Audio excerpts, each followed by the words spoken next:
జై హో.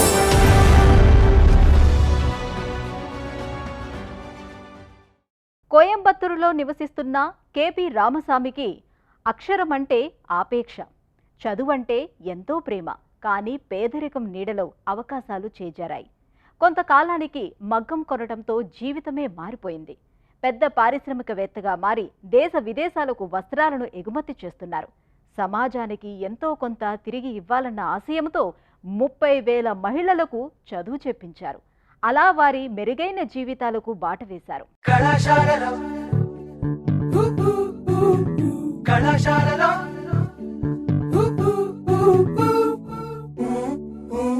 విధి ఎలా దిశానిర్దేశం చేసినా తమిళనాట ఓ ఆసామి తన విధులేమిటో తనే రాసుకున్నారు. స్వీయ మార్గదర్శనంలో వృక్షంలా ఎదిగారు, వ్యవస్థగా మారారు. ఆ చల్లని నీడలో వేలాది శ్రామికులు ఉపాధి పొందారు, విద్యావంతులయ్యారు. తమిళనాట కలియనూరులో పేదింటిలో పుట్టి కేపీఆర్ మిల్ లాంటి పెద్ద సామ్రాజ్యం నెలకొల్పిన కేపీ రామస్వామి ఆర్థిక పరిస్థితి సవ్యంగా లేక చదువు చాలించారు. మానవతా పరిమళాలు అద్దుకుని మహిళా సాధికారతకు నవ నిర్వచనమిచ్చిన ఆయన చరిత్ర ఎంతో స్ఫూర్తిదాయకం. என்னுடைய சொந்த ஊர் விஜயமங்கலம்.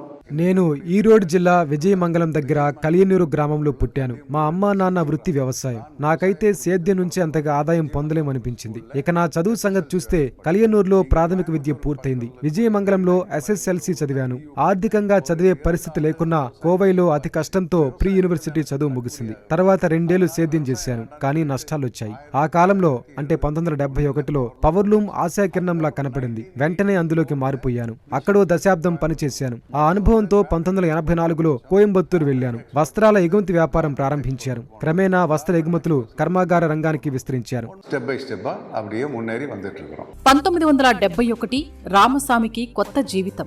8,000 రూపాయల అప్పు చేశారు. ఓ పవర్లూమ్ కొనుగోలు చేశారు. సోదరులు కేపీడి సింగమణి, నటరాజుతో కలిసి కోయంబత్తూర్లో పరిశ్రమ నెలకొల్పారు. గతంలో ఉత్పాదక రంగంలో ఉన్న అనుభవం ఆయనకు అక్కరకొచ్చింది. ఒక చిన్న వ్యాపారంగా ఆరంభించి 1989 నాటికి సమగ్ర వస్త్ర వ్యాపారంగా అభివృద్ధి చెందింది. நாங்கள் ஃபர்ஸ்ட் மில் ஆரம்பிச்சது సత్యమంగళంలో మేము వస్త్ర పరిశ్రమలో అడుగుపెట్టాం. 6,000 స్పిండిల్స్ తో చిన్న ఫెసిలిటీని ఏర్పాటు చేశాం. కొద్దిమంది మహిళలతో కూడిన శ్రామిక బృందంతో పనిచేశాం. ఓ రోజు వారిలో ఓ 19 ఏళ్ల యువతి నా దగ్గరకు వచ్చింది. తన కుటుంబ ఆర్థిక ఇబ్బందుల వల్ల పనిచేస్తున్నాను, నాకు చదువుకోవాలని ఉన్నది అని చెప్పింది. ఆమె కలను నిజం చేసేందుకు నేను మా HR విభాగాన్ని సంప్రదించాను. అమెరికన్ తరహా పద్ధతిలో పార్ట్ టైం పనితో చదువును అనుసంధానించే అవకాశాలను పరిశీలించాం. మహిళల కోసం దూర విద్యా కార్యక్రమాన్ని ఆరంభించాం. அப்படின்னு கேட்டேன். టీచింగ్ சொல்லி கொடுக்கிறது, ఎగ్జామ్ ఫీజు కట్టறது எல்லாமே பண்ணணும். 1990లో రామస్వామి సంస్థలో పెను మార్పునకు ఓ సంఘటన కారణమైంది.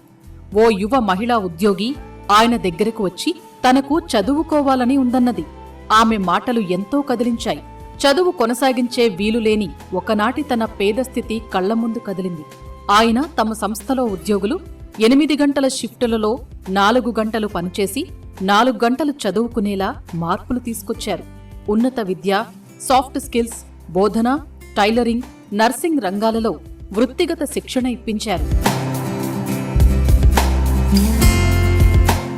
நிறுவனத்தின் நோக்கம் அப்படின்னாக்க நிறுவனத்தின் நோக்கம் தொழில் செய்யறது. సంస్థ అంటే పనిచేసే కార్యస్థలం. అది మనం ఎదగడానికి అనువైన ప్రదేశమని నా విశ్వాసం. ఇక్కడ ఉద్యోగులు మెరుగ్గా పనిచేయాలి, ఏదో ఒక రంగంలో ఎదగాలి. ఇదే నా అభిలాష. నా కంపెనీ అభివృద్ధికి ఇదే కదా ముఖ్య కారణం. ఇలా మేము 8, 10, 12 తరగతి మానేసిన మహిళలకు ఓ దిశగా ఉపాధి కల్పిస్తున్నాం, మరో దిశగా చదువు నేర్పుతున్నాం. ఒక స్త్రీకి విద్య అందిస్తే ఆమె తన తరం అంతటికీ వెలుగునిస్తుంది. அவங்களுக்கு வேற பக்கத்துல வேலை வாங்கி கொடுக்கிற வேலையிலிருந்து நாங்க எல்லாமே செஞ்சு வர்றோம்.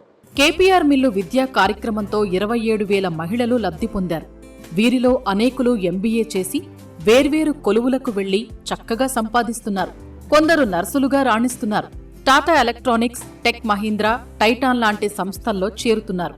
ఇప్పుడిక్కడ ఇలా చదివే వారి సంఖ్య 5,000. ఈ కృషిలో అన్నామలై, అలగప్ప, తమిళనాడు ఓపెన్ యూనివర్సిటీ వంటి విశ్వవిద్యాలయాలు భాగస్వాములయ్యాయి. సాఫ్ట్ స్కిల్స్, సంభాషణ నైపుణ్యాలు నేర్చుకుంటున్నారు. నేను 12వ తరగతి పూర్తయ్యాక కేపీఆర్ కంపెనీలో చేరాను. అండర్ గ్రాడ్యుయేషన్ డిగ్రీని సాధించాను. ఆ తర్వాత క్యాంపస్లో ఉద్యోగం వచ్చింది.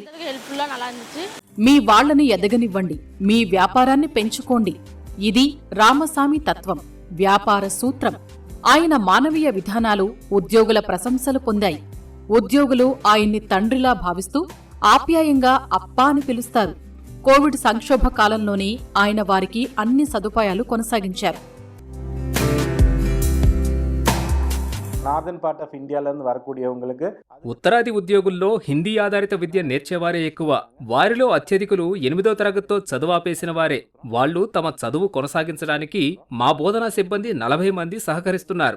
National institute of open schooling system నుంచి మేము తమిళ ఆధారిత విద్యను అందిస్తున్నాం. తమిళనాడు ఓపెన్ యూనివర్సిటీ సహకారంతో దాదాపు 3600 మంది ఉద్యోగ విద్యార్థులు ఇక్కడ చేరారు. இந்த எண்ணிக்கை வருஷ வருஷம் எங்களுக்கு கூடிக்கிட்டு தான் போகுதே தவிர குறையல. ఒక రైతు కుమారుడు కేవలం 8,000 రూపాయల పెట్టుబడితో దేశంలో 2.3 బిలియన్ల ఆస్తి ఉన్న పారిశ్రామికవేత్త అయ్యాడు. రామసామి స్థాపించిన అల్లిక దుస్తుల వస్త్ర పరిశ్రమ కేపీఆర్ మిల్స్ దేశంలోనే ఈ తరహా దుస్తుల ఎగుమతిలో అతిపెద్ద కంపెనీగా అవతరించింది. ఆయన వారసత్వం కేవలం వ్యాపార విజయమే కాదు, ఆయన మానవీయ నాయకత్వంతో వేలాది మహిళల జీవితాలు మెరుగయ్యాయి. పని చేస్తూనే చదువుకునే పాశ్చాత్య తరహా విధానం సమాజాన్ని ప్రభావితం చేసింది. ఇదే కదా నిజమైన విజయం. రామసామి ఎంతైనా అభినందనీయులు. కల్వింగరది పెన్గల్ మట్టు వ్యాపార వ్యూహాలను చర్చించుకునే వేళనే మీరు ఓ స్పష్టమైన లక్ష్యంతో ప్రారంభించండి. తర్వాత లక్ష్య సాధన విధానాన్ని ఎంచుకోండి. కానీ లక్ష్య సాధనపై మీకుండే నిరంతర అంకిత భావమే విజయానికి మార్గం చూపుతుంది. கண்டிப்பாக உங்களால் அச்சீவ் பண்ண முடியும்.